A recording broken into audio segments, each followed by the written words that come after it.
Hey, welcome to Devlog 0, which is all about a new TCG shop maker, which I hope will become the best way for beginners and new people to actually start card vending, which is called TCGMaker.io. The first thing you may want to know is, who am I? Well, my name is Justice. I was previously a SD at Amazon and other companies, and I've been in the field for over 5 years right now. And actually now I'm working on a stealth company as a co-founder, and right now we are actually in the 4 digits in monthly recurring revenue, which is something really awesome. And I am still pursuing this full time for at least a year, but the goal actually for this company is to get into the 5 digit range by the end of the year in monthly recurring revenue. So that equal over 6 figures, which is something really cool. And you may be wondering what problem I may be having in the new TCG shop making experience and all this. You might not know why I'm working on a company and also, it's doing pretty well. Why am I even bothering doing TCGMaker.io? First thing note is I actually do sell Yu-Gi-Oh cards, like this shiny card right here. I sell them as singles on Facebook right now. Last week I've done around $1,500 in sales, which is something really cool. I've been just selling a bunch of my cards, buying some, and just going through that cycle. And actually, because of the fact I'm creating more revenue on buying and selling cards, I actually want to start my own website, mainly to avoid eBay fees, because I tried doing that and that's just not really my cup of tea because it eats up so much of the percentage. And if I'm able to make my own card shop on my own website, then I can make more money. Also, I could buy cards at a higher percentage, etc., to avoid those fees. And actually, for this solution, people actually use Shopify Starter or other things. I'm perfectly fine with Shopify as a platform. There's a monthly recurring fee. It's pretty affordable. You can see all the pricing in your own time. Just take a look at it. It's actually not too bad. But actually, the worst part of it is the current on-top solutions, which are used to actually do the TCG single card pricings. They're very expensive.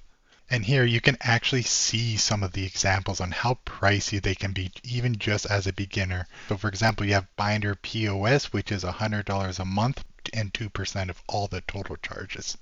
And then you can also see TCG Sync, which is £150, which is around $200 a month, and a 2% processing fee of every single card as well. So it gets pretty expensive when it comes to fees. And you can see the other options as well.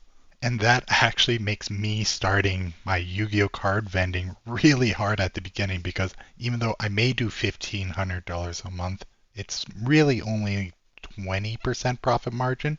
And if that's the case, that's maybe like $100 of profit I got in this whole week. And if I already spend $100 a month every single month, and I know for some fact some weeks I might not even do that much sales, some I might do more. It's really expensive at this beginning to really justify spending any money on this.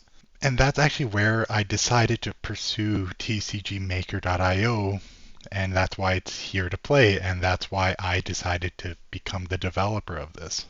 What my mission is I want to be the only TCG store maker that is built for the one-man shop. I don't really care for your local card shop a lot of time. Just for right now, the people who I really care about are like the people who run it in their basement, who run it in their house. Because the reason being is these are people who are, working full-time jobs, doing a little bit of something on side, and just getting that extra cash. And I think everyone should have an opportunity to generate more money for themselves. And actually, with that explanation, you might be wondering, what is the goal of this MVP? And for people who aren't known for it, MVP stands for Minimum Viable Product. And here's where you can actually see what the goals are just listed down. The big thing is I want to be able to integrate into Shopify automatically so that, when you create new items and do proper inventory, it will actually show up in Shopify. The other items I do care about is like a buy list, because of the fact that I do buy cards from people and they want to ship cards to me. I want to be able to, apply credit or give them money via PayPal or something like that, and be able to manage everything perfectly fine.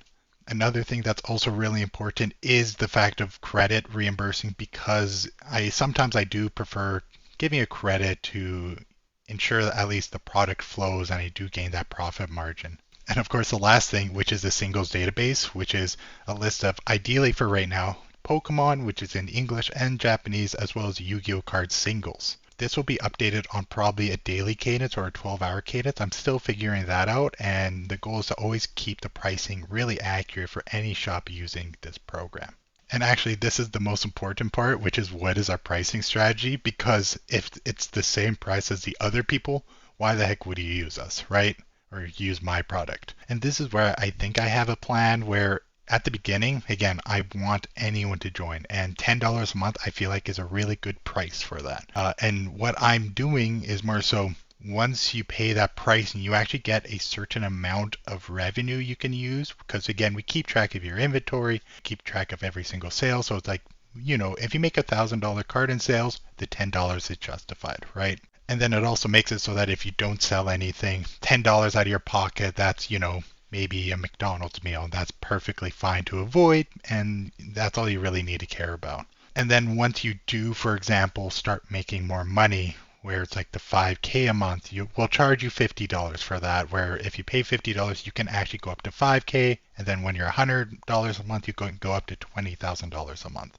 Note that this does seem like it is just a bulk price, and that is correct, but if you think about it when it comes to that percentage fee that, for example, BinderPOS does, etc., instead of the 2% that they charge plus the $100 a month, this is simply, on average, 1%. The reason why 1% is really good is because we don't really care about being super greedy, right? As long as we could provide that service experience for a couple shops, as pay for the computer bills, it'll be perfectly fine because I will actually use this product as well. So as long as I could justify the cost for the server for me to use it, then I'm perfectly fine with whatever it is. I have my own other business where I'm capturing other revenue, which I think that'll probably be my main focus for most of the time. But this is just something on side where during at nights and during weekends, etc., when I'm not working on this startup, this will actually be a pretty good focus I can do.